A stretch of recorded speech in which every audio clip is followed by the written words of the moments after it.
I'll write it and we'll do it live. So to get that perfect barbecue, you use wood. Are you sure it's safe? Whatever.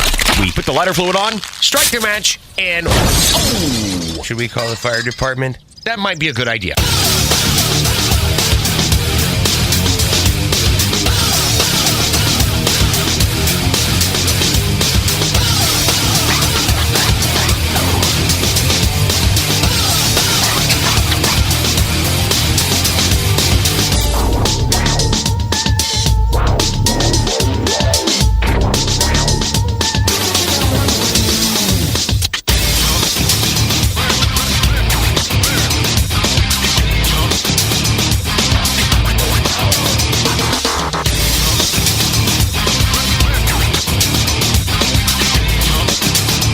Good evening and welcome to the Really Big Barbecue Central Show. This is the show that talks about all things that are important to the world of barbecue and grilling. The show originating from the Rock and Roll Hall of Fame city, Bomb City, USA, Cleveland, Ohio, the barbecue capital of the North Coast. I am your program host, Greg Rempe. Happy to have you aboard here on your Tuesday evenings. A live fire, fun, and frivolity show. If you would like to get in contact with the show this evening, or you would like to follow the show during off-show hours, here's how you do all that. You can get in touch with the show by sending an email to Greg at bbqcentralshow.com. Follow us on all the social media channels at BBQ Central Show. And be sure to subscribe to the show podcast feed on your favorite podcast platform. Anything else you want to find out about the show can be found at the main website, bbqcentralshow.com. And here's what's happening this evening. Coming up in about 12 minutes from now, the first quarterly appearance of 2026 and the creator of AmazingRibs.com, Meathead, is joining us. And it's probably no surprise to you, although I'm not going to spill the beans here in the open about what we're going to be talking almost exclusively about tonight. A myth being busted, a spell being dispelled, a wives' tale being unwived. However you want to say it. If you've been a fan of the show, especially over the last 3, almost 4 weeks, maybe 5 weeks, you knew what we're going to be covering, and you know who we have on tonight, and it's all going to culminate in this potentially great segment coming up moments from now, so stay tuned for that. Then, after Meathead, a monthly appearance from our pal, 35 past the first hour, Robert Moss, contributing barbecue editor to Southern Living magazine, the writer of the Q Sheet, Dr. Robert Moss. So looking forward to catching up with Robert. And then we'll move to the second hour where we have nothing but me, glorious me. I'm not going to claim the entire second hour, but I will take up the necessary time to talk about a few things. Number one, culinary terms that I hate. Number two, me lambasting, giving it to the Cavaliers, the Cleveland Cavaliers, specifically sweet catering. And I don't mean sweet like awesome. I mean sweet like in the old days when I was a youngster, all the way back then, we used to call them loges. But now I believe they're called suites within the Rocket Arena Stadium, Fieldhouse, whatever the hell they call that. They're suites, upper level suites, lower level suites. We have one through work, and I'm going to get into the catering that happened, and it has happened over my last many Cavs visits. Don't forget you can follow me socially, Instagram, Twitter, TikTok, Snapchat, and LinkedIn, all with the handle at BBQ Central Show. We say good evening to those of you watching the show tonight through one of our video streaming platforms. You can go to facebook.com/BBQ Central Show, or you can watch on YouTube, which is youtube.com/@BBQ Central Show, where we have almost 2,700 subscribers, just shy of saying the cooking guy. We do have a Would You Rather YouTube poll question of the week, a new variety. And the question is this: would you rather blow up 100 balloons or lick 500 envelopes? And right out of the gate, 100% of you are saying that you would rather blow up 100 balloons versus licking 500 envelopes. And we'll see how that goes through the rest of the first 60 minutes of the show. Results of the poll question from last week: would you rather sleep in a dumpster or a porta potty? 70% of you saying you would rather sleep in the dumpster, which I agree with. 30% of you saying you would rather risk sleeping in a porta pot. So we'll start here this evening. And guess who continues to garner more and more of the Centralites adulation? Indeed, you might have guessed it. It's Mike Lang from Another Pint, Please. It appears from the feedback that you love how he will disagree with me, but in a very professional way. I assume that comes from what is decades of experience talking criminals down from bad situations.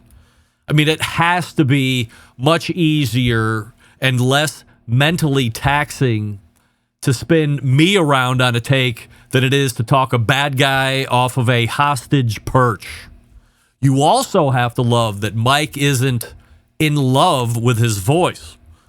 You enjoy his ability to be informative, however, concise, to the point, all at the same time. And for the video fans of the show, you agree with me on this one. Mike really, really has an elite setup each and every time he appears on the show. It's not a requirement to have that kind of a setup, but you can tell this is something that he takes great pride in. He's got the space, he's got the gear, he's got the stanchions, he's Grillographer's Cut on his other Instagram. This is all in his wheelhouse and his purview of expertise. I certainly appreciate it as a host and somebody who produces the show, so we thank Mike for his efforts in that regard as well. What I didn't expect last week was how much you guys enjoyed a third appearance from Amanda McAuliffe. And it's not just hearing about the new cigar that they were releasing. You're indeed enjoying the Cigar Insiders talk and the education that we're bringing during the segment itself, which really makes me feel good. Also continues to embolden my thought that indeed it's not a vocal minority, it is growing to a vocal majority that a lot of barbecuers are also appreciators, at a minimum, appreciators of premium hand-rolled cigars. There do seem to be a lot of crossover, a lot of similarities, and that also continues to be likewise with folks who appreciate high horology and watches, things of this nature. There does seem to be crossover in those particular two industries outside of our live fire industry. So as someone who has turned into a great supporter of this show, that being Amanda McAuliffe, the brand of McAuliffe cigars, you, the Centralites, have in turn became a large supporter of McAuliffe cigars, which I certainly appreciate as well. So always great to have crossover support, always great to have crossover interest. The Sam the Cooking Guy mentioned last week during our interview when we were talking about Malcolm Reed. He wondered if there is Malcolm Reed crossover audience with Sam the Cooking Guy crossover audience. I said, of course there is, Sam. In case you didn't realize it, you're mostly an outdoor cooking show. Always on grills, always on the Evo, using smokers, using San Maria-style grills, using the Weber kettle grill. I mean, Sam the Cooking Guy is more or less a live fire cooking show most of the time. So there is going to be that crossover audience. However, when you get outside of the live fire industry, where does the crossover happen? Well, at least for this show, and because they are two passions of mine, premium cigars happen to capture a large interest audience as well that also appreciate the Barbecue Central show. Also, those who are into watches, and again, the term high horology. Maybe people don't know horology is also the term for watchmaking and watch keeping, timekeeping, things of this nature. So premium hand-rolled cigars, high horology, live fire. Hey, everybody, can I trouble you for a Hoya? Doesn't get any better than that. All right. Meathead is in the green room, and we're going to get ready to knock down a myth that I thought we knocked down. But indeed, I am wrong, and we will try and rectify this situation post-haste. But before we do that, we'll talk to you quickly about the good folks over at Primo Grills, because what do we love about ceramic cookers? We love that they're fuel efficient, especially when it's cold, but even when it's warm. We love that you can achieve low and slow temperatures for the traditional barbecue meats. We love that you can get rip-roaring hot for the high-temperature grilling of steaks and other thin cuts.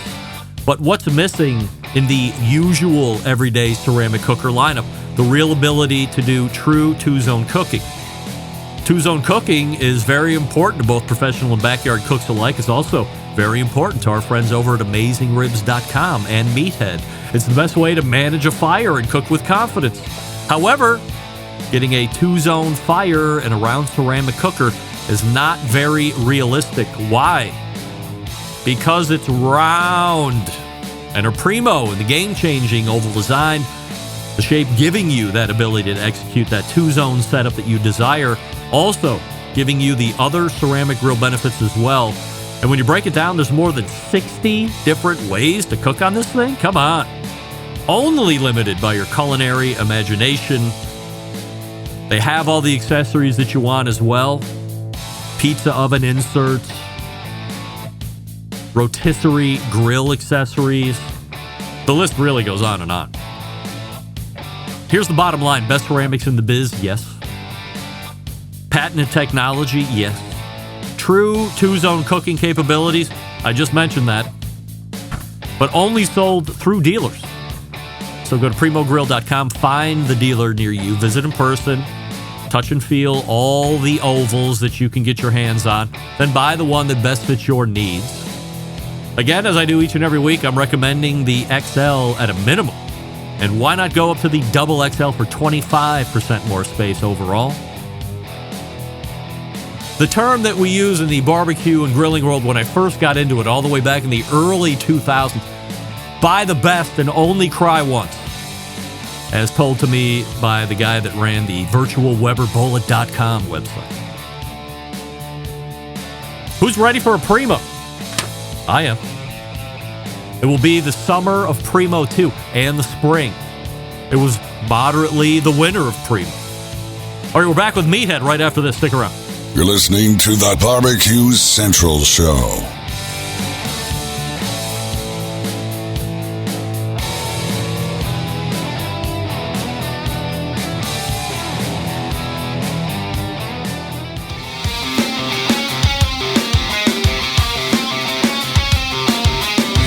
Broadcasting live from the Barbecue Central Show studios in Cleveland, Ohio. You're listening to the Barbecue Central Show. Once again, here's your host, Greg Rempe. All right, welcome back. This portion of the show proudly sponsored by Fireboard, the innovators behind Fireboard 2, Fireboard Pro, Fireboard Spark, Fireboard Beacon, and the wireless Fireboard Pulse. Experience total control over all your devices from anywhere in the world with the Fireboard app. Discover more by visiting fireboard.com or call with questions at 816-945-2232. And because I do what he tells me, we're bringing to you, ladies and gentlemen, Louis Prima, closer to the bone, and we welcome in Meathead, everybody. WNBC coming at you. Hey, Meathead. Hey, hello, Greg. Hello, Central. It's good to be back. All right, now let me try to do this real quick as we fade it out. So, if you aren't familiar with what we might be talking about here tonight, or you're not a fan of the show, at least over the last, what might be building into 5 weeks, we will get to all of that here in a second. But first, Meathead, quickly, would you rather lick 100 envelopes or, I'm sorry, would you rather blow up 100 balloons or lick 500 envelopes? I don't want to do either. I Yes. used to run a magazine, and I licked a lot of envelopes in those days. It was no fun, but blowing up balloons, something about my ears get in pain just blowing no. a couple of them up. So I'm out of the game altogether. All right. Well, I'm a blow balloons kind of guy. So are 100% I'm not touching that. of YouTube. I'm I not said touching balloons. I said balloons, Meathead. So are 100% of YouTube voting public. Meathead, over the past few months, something strange. I'm aware. Something strange has happened. So before we get into it, let me ask you this question up front. Does bone add flavor to the meat? Not when you're grilling or cooking it in the oven or a dry cooking method, which actually technically includes frying because oil is not considered a wet material. But if you're doing a stew, if you're doing a braise, then the solvent, water, wine, can extract the marrow, which is loaded with flavor. But when you're cooking dry, no way. Do you have a picture of a cross-section of a bone handy? I do. 1 second. So Bob in Georgia wrote me earlier today, who must have just been catching up, and it just coincidentally landed on the segment. And he said, Greg, if bones don't carry flavor, explain stock. So this goes into the second part of your answer. Oh, yeah. Yes. Okay. Bring that picture up. All right. Cross-section of the bone. We got some graphics tonight. Right. Nope, the other one with the cross-section of the bone. How about this? There you go. This is I don't know if you can back it off a bit, but this is a cross-section of a bone. And the compact bone. Bones are designed to bear the weight of the animal or protect the organs. Rib bones protect the organs. That's the vital organ. That's the heart, the stomach, the spleen, all that stuff. And the bones that carry weight are also vital. And so you have this very thick layer of calcium on the outside. And calcium has no flavor. But the interior of the bone, the marrow, which is where blood is manufactured, it contains blood, it contains stem cells, it contains a lot of fat. So if you put the bone in water, water is a solvent. That's why you wash your hands with it. Why you wash your car with it. Or if you put it in a stew like a boeuf bourguignon with red wine, that's a solvent. It will extract the marrow and add tons of flavor to the stew. But when you're cooking on a grill or in an oven, there's no way that marrow can get out. It cannot get through the compact bone. So it can't flavor the meat in any way. And even if a tiny bit, there's some tiny little pores in the compact bone. Where's it going to go? If it would make very little contact with the meat on the surface of the bone, but it can't penetrate. It can't go deep into the meat. So there's just no way on a grill or in an oven that the bone adds flavor. Now, fact check me here, because in previous interviews, and I'm going to play some sound drops for you here so you can hear what other people are thinking within our industry. I said, hey, Meathead had contracted out a scientist to prove that bone is not adding flavor to the meat. Am I incorrect on that? Do I have to go back and make some mea culpas? I work with several scientists, but Professor Greg Blonder is one of my primaries, and he's a food scientist. And I consulted with him on this thing, but it was obvious to me. I've been a cook for many years. I mean, anybody who makes stew knows that the bone adds tons of flavor. You can make beef stock, which I made some tonight, as a matter of fact. But when you can gnaw on a bone where it's got some of the connective tissue and other things that's been cooked. But if you clean that bone off, you can suck on it all day long. There you go. There. Now, this is connective tissue that holds the meat to the bone. Now, that's mostly collagen. And that can dissolve slightly because meat is 75% water. Water is a solvent. That can dissolve slightly, and it's going to slightly flavor the meat that's touching it. But meat is fully saturated. There's no room in it for anything else. It's full of water. That melted collagen is going to stay right there. And in fact, if you've ever cooked a ribeye with the bone in, you know that there's another effect that the bone has, and that's a thermal impact.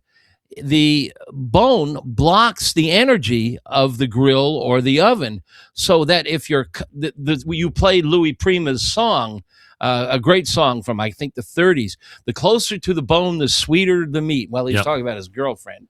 But when you get to the bone, the meat next to the bone is not as thoroughly cooked as the meat on the other side. And thank you. This illustration kind of shows that. Here's a T-bone steak, and you can see where the bone is along the left side.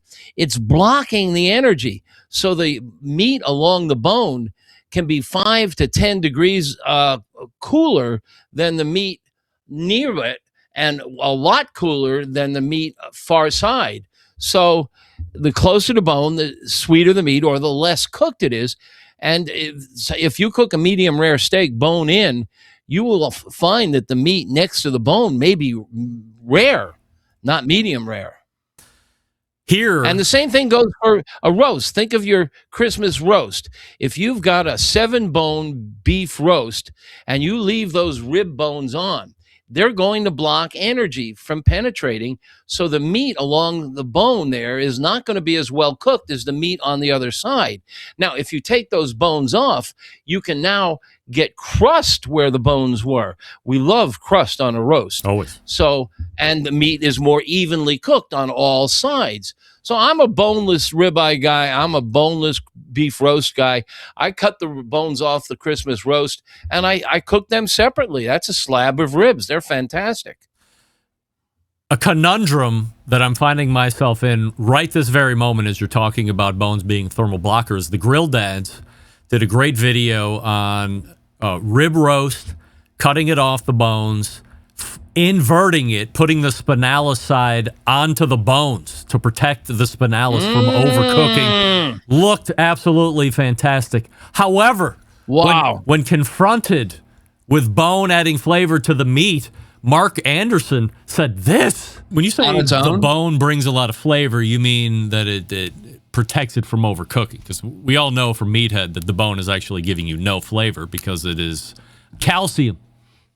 Yeah, I mean, I don't know if I agree with that. Blatantly shitting all over that statement. Well, no. This is a myth that has been in the culinary world for many, many, many years. One of the cool things that's going on in this world now, and I'm pleased to be part of it, is that we now have a lot more information about the science of food, what food is made up of, the chemistry of food, the physics of cooking. And we have instruments, like we have thermometers. You mentioned the fireboards. Well, right here on my desk is the one of the fireboard thermometers. Fantastic device. Tells you a lot about, I mean, think about it. We didn't have digital thermometers 10 years ago. When I first started telling people buy thermometers, people who worked for the FDA told me I did more for the thermometer business than they did. In fact, ThermalWorks told me I sold more thermometers for them than their in-house salesmen. And we, by the way, we don't sell them. We just write about them, review them, and such. Indeed. So we know more about how food cooks. And the myth that bones add flavor has been around forever, but it's mainly because of the stewing. I mean, in France, where great culinary concepts evolved, they are big on boeuf bourguignon, which is beef chunks cooked in a stew pot, braised with red wine and carrots and so on. And yeah, in that case, the bones add a lot of flavor and they're vital. So you have this two dichotomies. You have wet method of cooking, dry method of cooking. Bones add a ton of flavor in wet method cooking, but they don't add any flavor in dry method cooking. And the gentleman, I didn't catch his name, Anderson, I Mark, think, yep. that you just interviewed, is just stuck on that old myth, and he hasn't thought it through. And he should buy my book. But I thought my Utah embedded correspondent would be a little bit more educated, but he said this, Rusty, bone adds flavor to the meat. You know, I was a no on this, but I think, yes, I'm going to say yes, it does.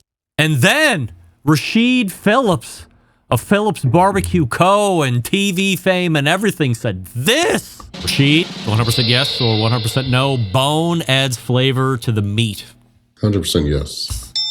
These are people I respect to the highest degree. And when confronted with either didn't you read Meathead's book, people explain that science to me. Tell me what, questioning what has already been proven. I'm trying to spread the word. I'm trying to get people to knock off the myth proliferations.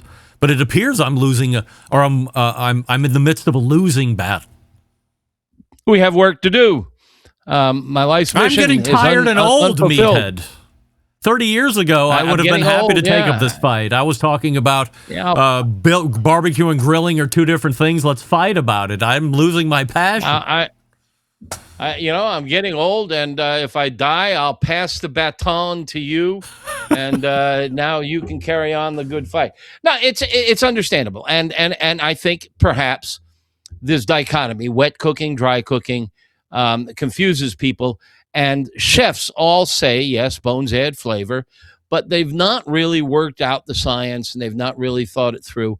Calcium, that thick calcium layer, just doesn't add anything to the flavor of the meat. It does have a thermal effect, so you will get rarer meat. So if you overcook your steak, it will be better, closer to the bone. But the bone itself adds no flavor. Not in dry cooking. All right, so...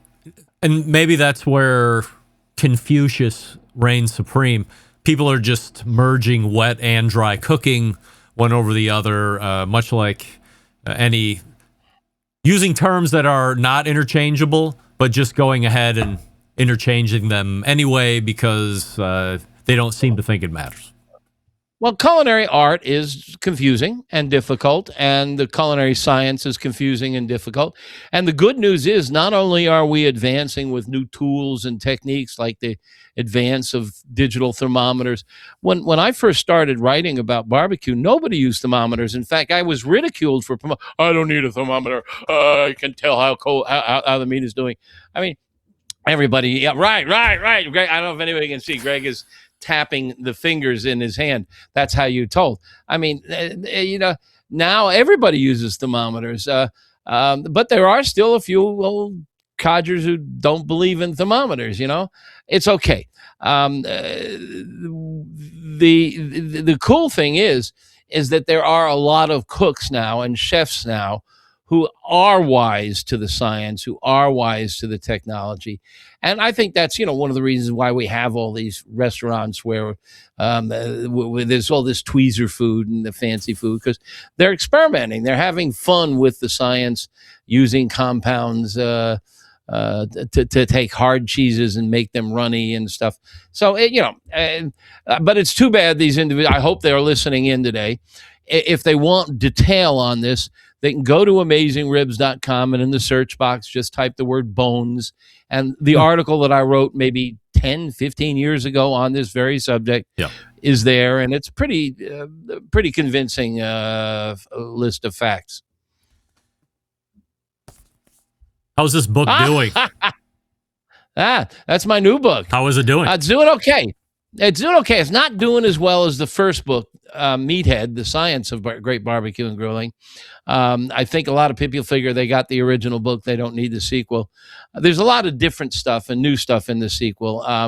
But it's doing okay. My publisher's not complaining. They hadn't called me up and said she needs money back yet. So, but I don't know if there's going to be a third. I'm creeping up on 77 years old, and if I die before I've convinced the world about bones, I guess I've failed. But I feel like you have the third book already. It's all the leftovers from the other two, right? That's that's a story. That's the easy book. Yeah, the short version of the story is I've worked with writers who work for me for years, and my message always has been sit down at the keyboard and just barf it all up, and then you got to go back and edit it into an article or a book or whatever. And when I did that with this last book, I discovered that I had enough content for 2 books, but the publisher said, we can't sell a $60 barbecue book, so you've got to cut it down. And so I cut a lot out, and it's still sitting on my computer, and maybe it'll find its way into print one way or another, or at the very least on AmazingRibs.com. If anybody's really interested in food, science, and also art, plus tons of recipes. And I talked about thermometers. We don't sell any, but we got an electrical engineer who tests digital thermometers. We have a full-time grill tester. So it's a great website. If you've not been there, go check it out. Susie Bullock just self-published a book. I know that was one of the things you were trying to do at one point, was break the mold of traditional publishing. Maybe there's a conversation that needs to take place there where you could publish that 3rd book yourself. I researched it seriously because it is now legitimate. It used to call them vanity books when you did it yourself. And I researched it. It's just a lot of work. And the problem isn't getting the book out. It's getting the book distributed, getting it into the bookstores, getting it into Amazon, getting it into Barnes and Noble and stuff. And I looked at it, as you know. You know me too well, Greg. You've got all my stories. Yes. Even my wife has forgotten those stories. And I looked into it seriously and decided. And what decided is that HarperCollins came to me and made me an offer I couldn't refuse. Anything coming up? Travel, guest appearances, anything like that we want to promote before I turn you loose? Clint Cantwell and Dave Joachim and my team, they're doing more and more of the management of the website. And I'm trying to kick back and relax a little. My wife and I just bought a week-long travel package for the Rose Bowl. Oh. We're going to Pasadena on New Year's Eve to watch the parade. We got VIP seats in the parade. We're going to go to the game. We're going to go to the warehouse where they build the floats. So it's not culinary. It's just I'm trying to catch up on, hey, we've talked about business. You're a businessman. You're an entrepreneur. We've talked about this before. When you start a business, it consumes you. It subsumes you.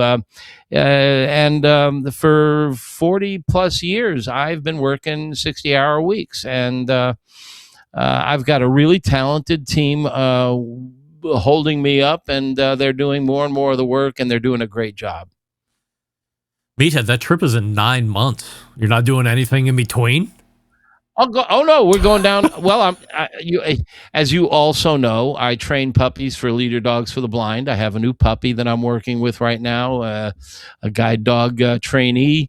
We're going down to Springfield in a few weeks to visit the Lincoln Museum. I'm just catching up on lost time, and spending more time with my wife. If you need that article about bones, if you didn't believe me when I was proselytizing Meathead's findings, go to AmazingRibs.com yourself, search bones, read the article, and then write me and then Meathead, or you can copy him in on the email you write to me, and say, I was wrong, you were right, and I'll wait for all of those emails to rush in. In the meantime, go ahead, Meathead. How about you? Are you doing anything? Are you coming to Chicago again anytime soon? No, not anytime soon that I can think of, but you never know what could be the offing. And but otherwise, I did all my traveling in January for work. I was on a plane every week in January going here or there, the other place. So got a lot of air miles in then, but for the rest of the year, except for the Bahamas trip, first week in January, that'll be the 3rd year in a row. So looking forward to going back to there. But otherwise, nose to the grindstone. Actually, now I forgot. A few months ago, my wife and I drove around Lake Michigan, and I feasted on freshwater fish almost every night, and just so many different ways that they cook the freshwater fish. I was delighted. I was raised in Florida. I'm a saltwater fish guy. I had marvelous fish at every stop along the way. Even did a fish boil, which I thought was just going to be this boiling fish. And it turned out really nice. And I got the recipe. I haven't published it yet. But Great Lakes fish, a lot of fun. As we all know, if he wasn't Meathead, he would have been Fishhead. All right, you know all my stories. Right. You're worse than my wife. That's right. AmazingRibs.com is the place to go. Meathead, appreciate the time, and we'll see you in a few short months. It's always great to be with you and the rest of the crowd. Thanks a lot for having me. You got it. Meathead right there. Barbecue Central Show's guest Hall of Famer and subsequently Barbecue Hall of Famer. Who cares about that? Barbecue Central Show's guest Hall of Famer. The inaugural class of 2018 is Meathead. The good news, Robert Moss ready to go as well. He is in the green room waiting. And before we get to him, talk to you about Big Papa Smokers. Competition circuit is getting ready to ignite. Elevate your barbecue game with championship flavor from Big Papa Smokers. Ensure your pantry is stocked with the essentials like the award-winning Sweet Money and brisket and steak rub. Don't let the smoke roll without being prepared, whether you're aiming for a grand championship trophy or just mastering your backyard skills. Big Papa's delivers award-winning taste in any and all venues. Get your flavor advantage now at the website bigpapasmokers.com. That's BIGPOPPA smokers.com. And then use REMPE26 at checkout. For free shipping, that's REMPE26, REMPE26 at checkout. For free shipping, exclusions apply, so be sure to check into that. If you have any questions, shoot them a note. Big Papa Smokers, real barbecue, real results. It is Robert Moss, and he is next. You're listening to the Barbecue Central Show.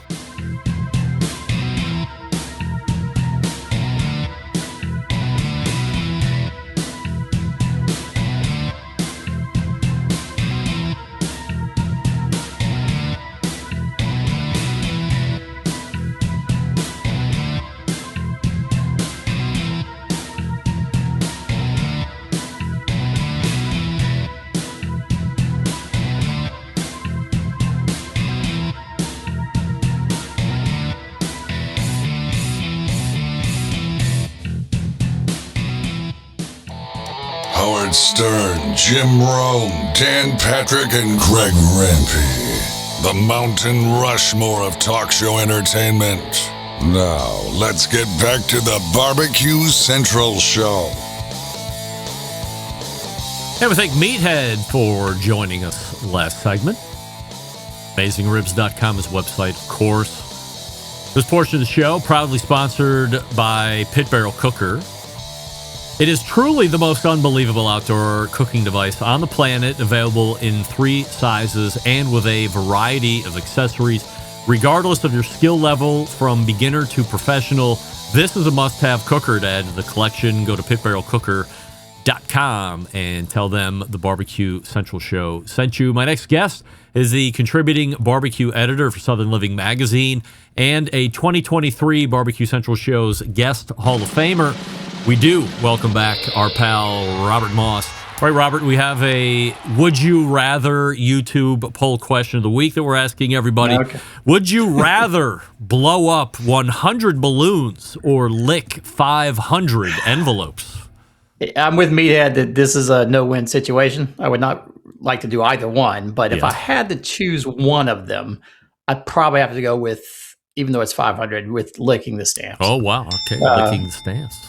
As long as I had a glass of water or something, to keep the old tongue wet. Blowing up balloons, if I blow up 2 or 3 balloons, I'm just about to keel over and pass out. So I can't imagine doing 100 of them.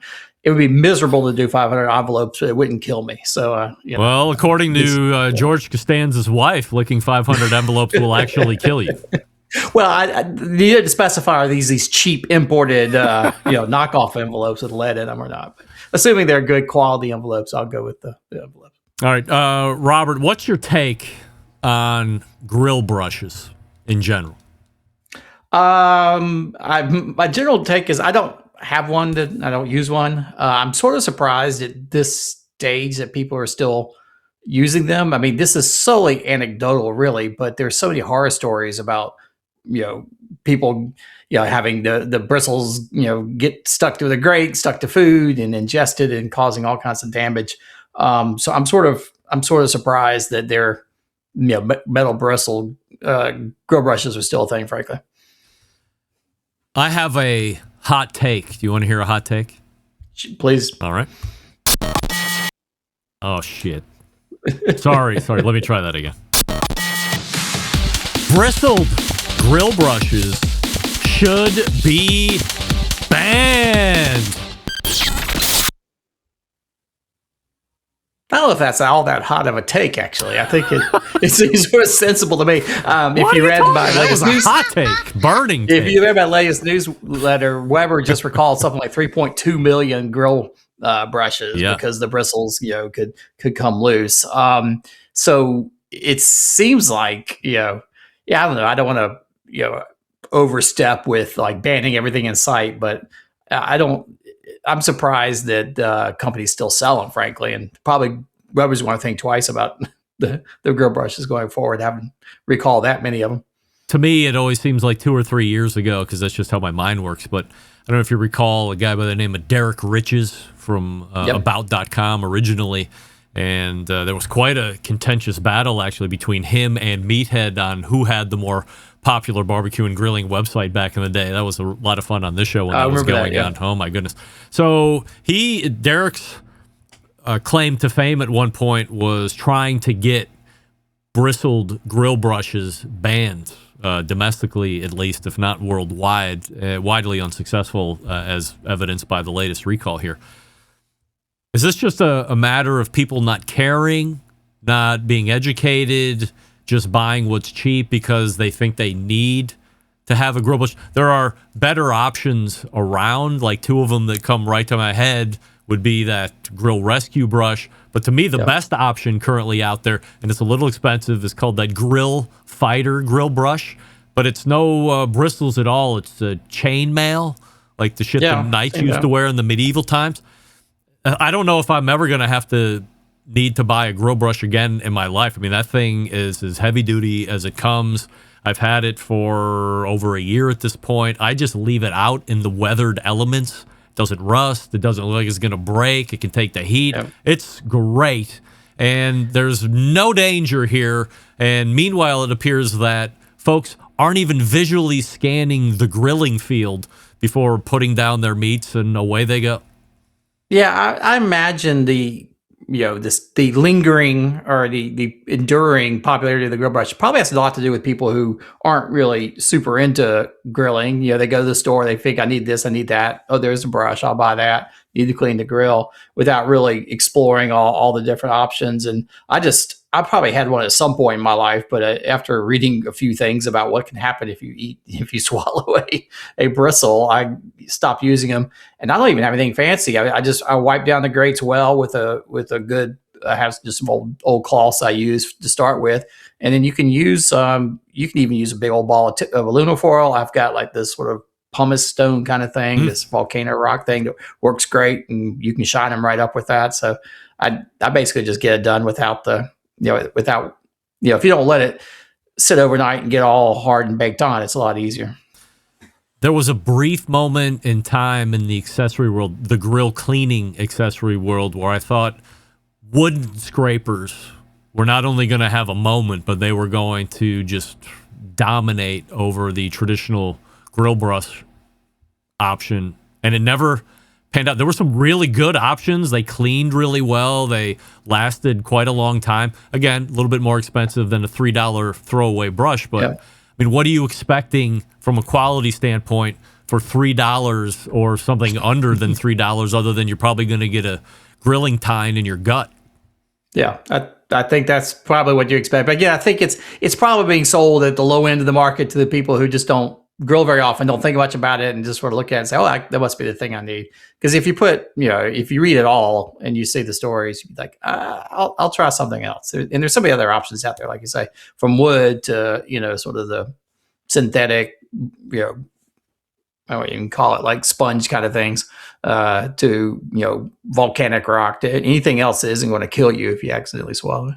Besides brisket, what's the most overrated thing in barbecue right now? That's tough. Now, if you ask me for underrated, that's a lot easier question because I have a long list of things that I love that I think are underrated. I'll do a short one and a long one because I'm guessing what may have inspired this question. We say right now this has been overrated for a long time, and that's pulled pork, and specifically pulled pork that's cooked on an offset smoker. It's like the most delicious thing ever. No, what are we talking about? No. It's totally the guy from overrated. South Carolina is saying it's overrated. It's pork. You love it. Not pork. Pulled pork. Pulled, and specifically pulled pork cooked on an offset smoker. You put one of those a big old pork shoulder in an offset smoker. You cook it up to 200 whatever degrees. Yeah. And then forget the bear claws, but you get your gloves and you pull it and all that. Yeah. It's just greasy, big chunks of pork. It's not even really good. The way we do it in the Carolinas, we don't cook on offset smokers and we don't pull it. You cook your pork shoulders, your hams, whatever it is, on direct heat. So it's up directly over the coals. You got the juice dripping down. It's not bathed in smoke. It's not in an offset smoker because you're burning the coals down and shoving underneath it. It's a totally different type of cooking. The fat renders out. It's not greasy at all when you cook it. And no one, at least up until recently, no one in the Carolinas took a pork shoulder out, let it cool a little bit, and then started ripping it to shreds with their hands. You would cut it with a cleaver and chop it well, or you would slice it with a knife. So to me, pulled pork has long been very, very overrated, particularly compared to a good, properly cooked pork shoulder that's cooked over direct heat and chopped with a cleaver the way Jesus used to do it. Did you say Jesus? No, I'm kidding. We all know Jesus did not eat pork. How dare you?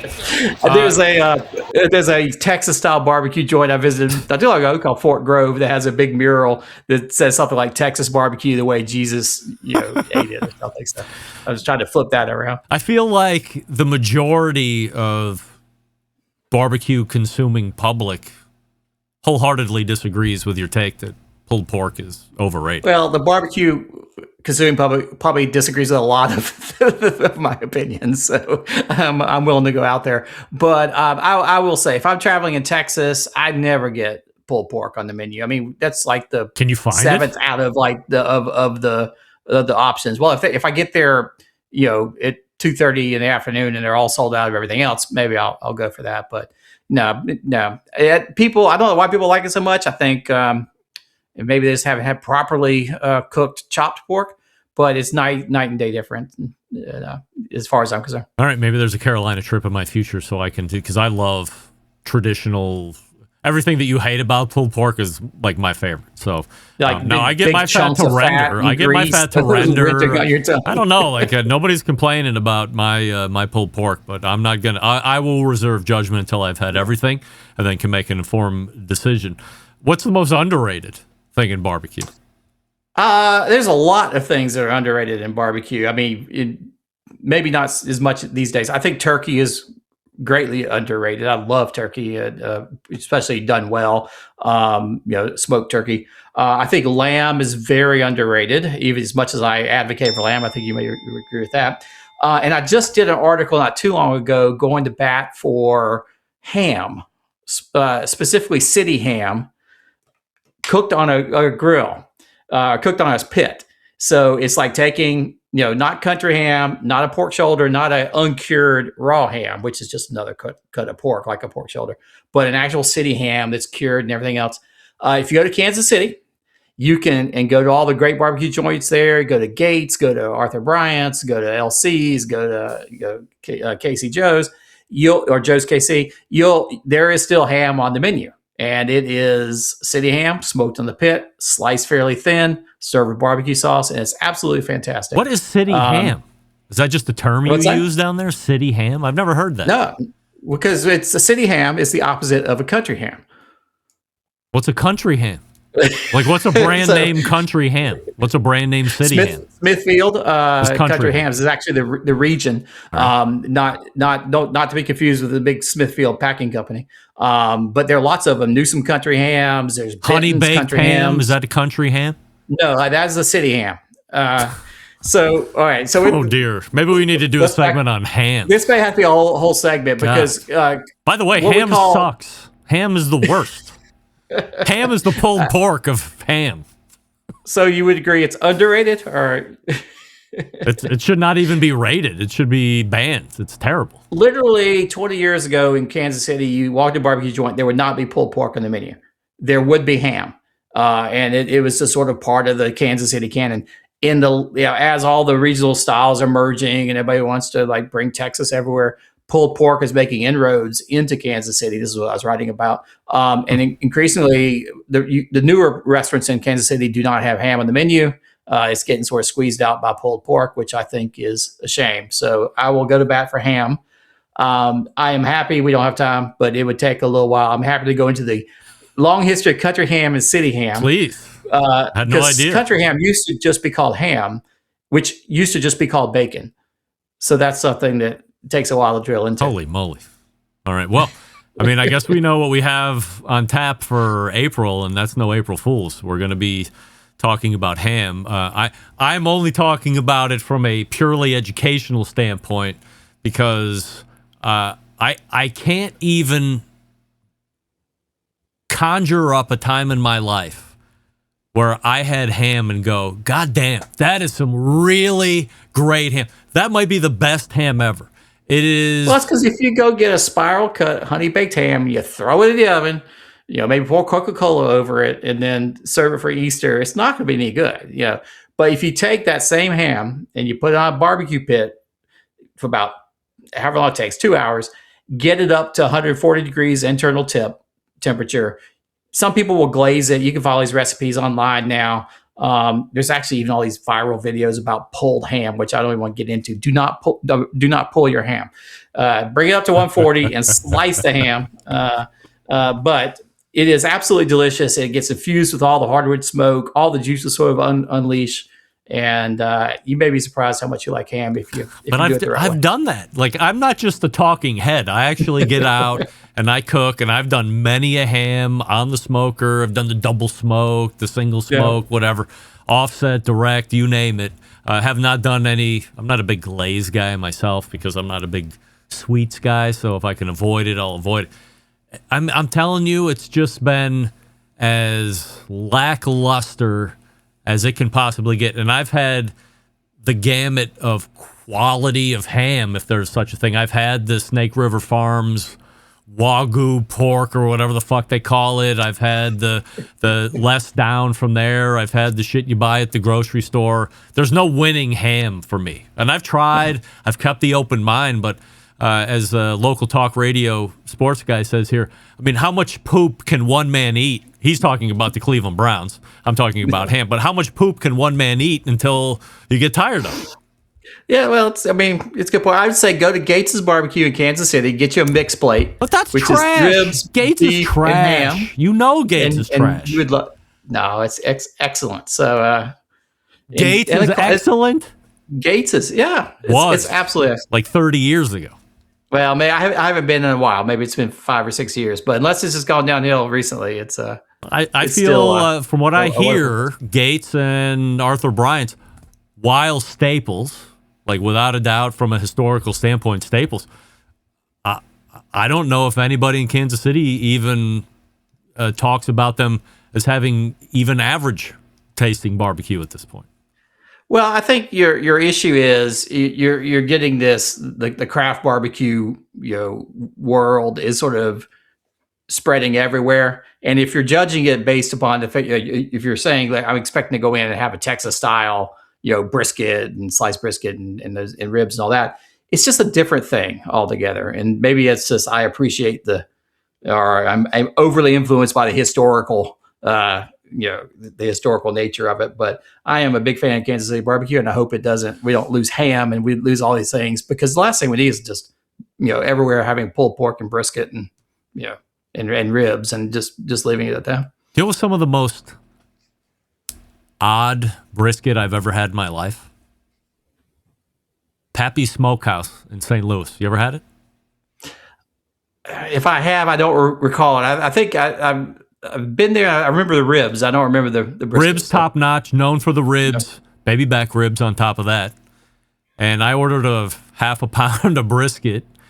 Went to the hotel. We were out there for volleyball tournament. I made the journey to Pappy Smokehouse. Got 2 racks of ribs. Ribs were spectacular. Forgot I ordered the brisket because the ribs were so good. I forgot I ordered anything else. And it was getting ready to throw the bag away. Felt weight. And I reached into the bag, and it was like this softball looking wrapped in paper. And then I undid it. It was like a ball of meat. Super thin sliced brisket. No smoke ring. Not that that does anything. But, visually unappealing. I mean, it was, for as good as the ribs were, the brisket is equally shocking in a bad way. I would, so this is going to sound weird. I highly suggest getting it. So you can have the experience. And maybe the taste is different for you, but I was shocked. Well, I would just, I would choose carefully where you order brisket, and don't assume that every barbecue joint in America, of course not, is going to have the exact same things, and it's all going to be the same. If you come into the Carolinas, and now if you go to a place like Lewis Barbecue or somewhere like that, or John G's, which are specifically Texas style joints that have studied that and pride themselves on that, and of course, like John Lewis is from Texas, then they're going to have good brisket. But if you go into just an old school Carolina place and you see brisket in the menu, they've probably put brisket in the menu because all these people from Ohio come in and say, "Where's the brisket?" And so they try to put it on the menu, and you're setting yourself up for failure. You got to go with what's cooked well in the region. I can't speak too much for St. Louis, but I never think of St. Louis as brisket country. I think of it as pork ribs and pork steaks and even snoots and toasted ravioli. Like toasted ravioli. Yep. Not necessarily a barbecue joint, but I would stick to the pork in St. Louis and save the brisket for you down in Texas. Never have we disagreed so much in a segment, and I loved every second of it. It's Robert Moss, and his website is robertfmoss.com. Sign up for the Q sheet, get all the musings. You'll be happy that you did. Robert, always appreciate the time, and it's ham or nothing in April. That's right. All ham. There he is, Robert Moss right there. All ham all the time next month, if you can believe it. There's a segment on ham coming up. All of a sudden, I can't wait for April. 2026 rapidly coming to a close. All right, let's wrap the first hour. Let me get out on time, and we'll be back right after this. Continuing to produce incredibly mediocre content in an exceptionally professional way. You're listening and watching the Barbecue Central Show. Once again, here's your host, Greg Rempe. And we thank Robert Moss for joining us once again. Robert F. like Frank or Foxtrot, Moss.com is the website. One thing we can agree on, we wouldn't mind seeing a grilling brush ban hit this country.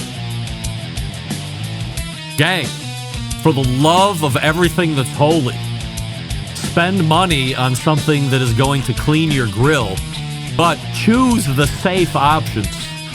Choose the Grill Fighter brush. Spend the $50, spend the $60. It's a one-time sunk cost. You'll never have to buy another grill brush again, and you will never have to worry about if there's a bristle that is now lodged in your hamburger, piece of chicken, steak, ribs, you name it. Asparagus spear.